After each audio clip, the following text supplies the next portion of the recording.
Hi అండి, మేము మణి kitchen ఛానల్కి స్వాగతం అండి. ఈరోజు మనం మటన్ కీమా చేసుకున్నామండి. 1 కేజీ కీమా తీసుకున్నాం మనం, మటన్ కీమా. ఈ చూడండి 3 ఉల్లిపాయలు కట్ చేసి పెట్టుకున్నాను, కొంచెం కొత్తిమీర. ముందుగా ఈ 3 విజిల్స్ వేయించుకుందామండి కుక్కర్లో పెట్టుకుని. కొంచెం కొత్తిమీర, కొంచెం కరివేపాకు ఇలా వేసి కొంచెం 1 గ్లాసు నీళ్ళు పోసి కుక్కర్ పెట్టుకుందాం. మళ్ళీ ఈ వాటర్ కూరలో పోసుకోవచ్చండి, పడవేయక్కర్లేదు, శుభ్రంగా క్లీన్ చేసుకున్నాం కదా. ఒకసారి 4 విజిల్స్ వేయించుకున్నాం. కీమా చేసుకున్నప్పుడు కొంచెం బెల్లం చారు పెట్టుకుందామండి. ఎదురుకూరలో పెట్టైనా కొంచెం చారు ఉండాలి. కొంచెం చింతపండు వేసేసుకుందాం. ఇలా ఇంత బెల్లం ముక్క వేసుకుందాం. కొంచెం కరివేపాకు, 2 పచ్చిమిరపకాయలు, కొన్ని ఉల్లిపాయలు, ఎన్నో కాదు 2 ముక్కలు, ఉల్లిపాయ ముక్కలు ఇలా వేసేసుకుందాం. ఇదిగోండి కొంచెం పసుపు వేసుకుందాం.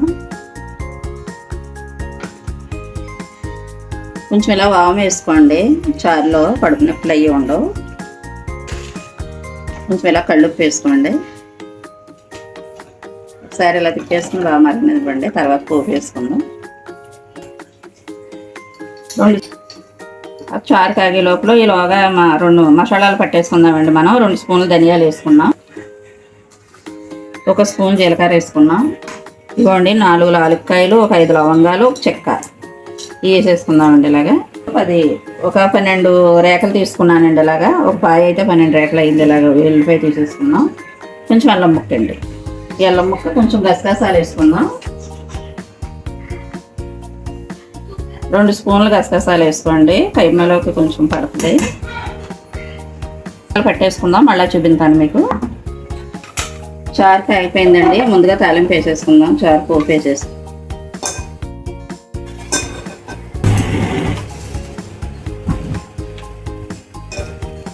కొంచెం నూనె పోసుకుందాం. చారుకి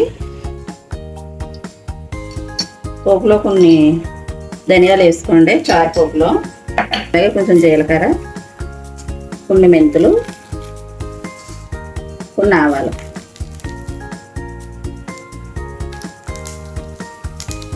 కొంచెం ఇలా వేగిన తర్వాత అప్పుడు ఎండుమిరపకాయలు వేసుకోండి. తర్వాత ఉల్లిపాయ ముక్కలు వేసేసుకోండి.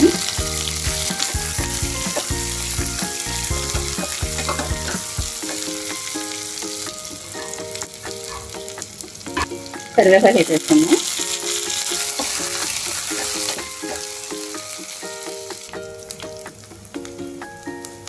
వేగిపోయిందండి పోపు. ఇప్పుడు చారు పోసేసుకున్నాం. అందులో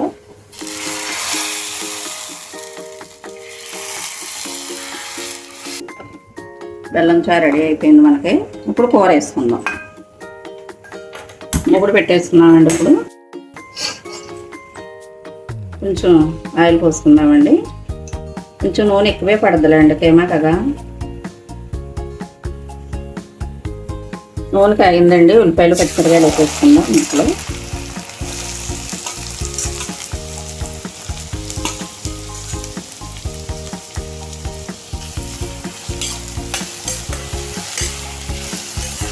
ఐదు నిమిషాలు మూత పెట్టుకుందామండి. ఇలా తిప్పి అంటే కలిపేసి బాగా మగ్గుతుంది.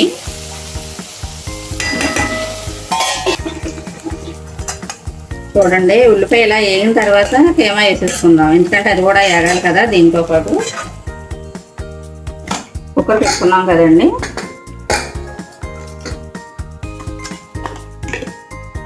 ఇలా బిజ్జాలు గరిటతో తీసి ఇలా వేసేసుకుందాం.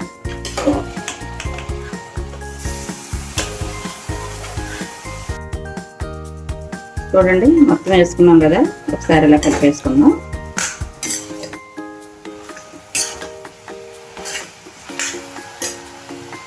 ఇందులో కొంచెం ఇలా కొత్తిమీర వేసేసి ఒకసారి కలిపేసుకుని మూత పెట్టుకుందామండి. మళ్ళీ ఒక 5 నిమిషాలు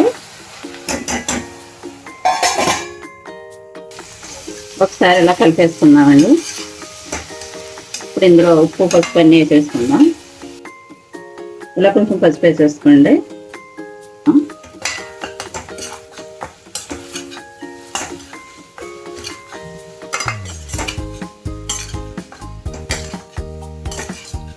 చూడండి కీమాలో మసాలా పట్టుకున్నాం కదా, ముందుగా కొంచెం వేసుకుందామండి, మళ్ళీ తర్వాత వేసుకుందాం.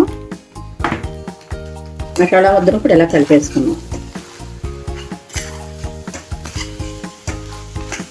చూడండి ఒక నిమిషం ఇలా కలిపిన తర్వాత ఇప్పుడు కారం వేసుకుందాం. ఒక 2 స్పూన్లు కారం వేసుకోండి. ఈ స్పూన్ తోటి ఇలాంటి స్పూన్ తోటి మళ్ళీ ఒకసారి కలిపేయండి. ఒక స్పూను కళ్ళుప్పు వేయండి, సరిపోతే మళ్ళీ చూసి వేసుకుందరు. కానీ ఒకసారి ఇలా కలిపేసుకుందాం మొత్తం.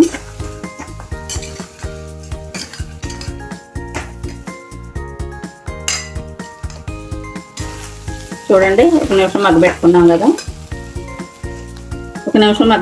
కదండి. ఇప్పుడు కీమా ఉడకబెట్టుకున్న నీళ్ళు ఉన్నాయి కదా, ఇలా పోసేసుకుందాం. తగినంత పోసుకోండి, అందులో నీళ్ళు ఎక్కువ ఉన్నా కానీ కొంచెం తీసేసి దీనికి సరిపడగానే పోసుకోండి. ఎందుకంటే ముందు మనం ఇలాగా ఉడకబెట్టేసుకున్నదే కాబట్టి. చూడండి మసాలా ముద్ద తీసుకున్నాం కదా, అది కూడా వేసేసుకుందాం. ముద్ద మసాలా గిన్నె మిక్సీ గిన్నెలో కొంచెం ఇలా పోసుకుని నీళ్ళు ఇది కూడా ఇలా పోసేసుకోండి. ఒకసారి మొత్తం కలిపేసుకోండి ఇలాగా. అలాగే కొంచెం కొత్తిమీర వేసుకోండి. కొత్తిమీర వేసి ఒకసారి ఇలా కలిపేసి మూత పెట్టేద్దాం. చూడండి కీమా రెడీ అయిపోయింది మనకి. ఇలా మధ్య మధ్యలో కలుపుకుంటూ ఉండాలండి, లేదా అడుగు పడద్దు, కొంచెం అంటుకుంటుంది. కీమా రెడీ అయిపోయింది. స్టవ్ ఆఫ్ చేసేసుకుందాం, ఒక బౌల్లోకి తీసేసుకుందాం. చూడండి మనకి మటన్ కీమా బెల్లం చారు రెడీ అయిపోయింది.